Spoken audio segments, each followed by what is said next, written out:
আগামী ত্রয়োদশ জাতীয় সংসদ নির্বাচনকে সামনে রেখে নতুন সমীকরণ তৈরি হচ্ছে। রাজনীতির মাঠে ৩০০ আসনে প্রার্থী দিতে চায় নুরুল হক নূরের নেতৃত্বাধীন গণ অধিকার পরিষদ। স্বৈরশাসনের পতনের পর রাষ্ট্র গঠনে ভূমিকা রাখতে চায় দলটি। পাশাপাশি বড় রাজনৈতিক দল বিএনপি বা অন্য জোটে যাওয়ারও চিন্তা করছে তারা।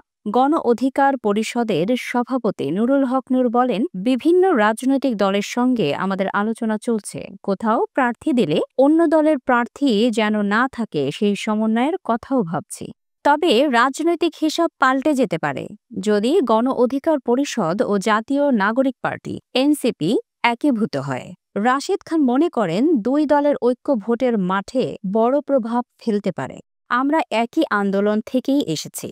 যদি দুই দল এক হয় তবে নতুন নাম ও সাম্যের ভিত্তিতে নেতৃত্ব গঠন করা হবে।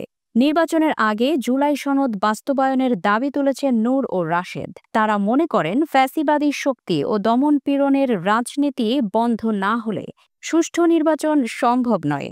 নির্বাচন না হওয়াতেই ফ্যাসিবাদের জন্ম হয়েছে। আগামীতেও যদি সুষ্ঠু নির্বাচন না হয়, বাংলাদেশ আবার বড় সংকটে পড়বে।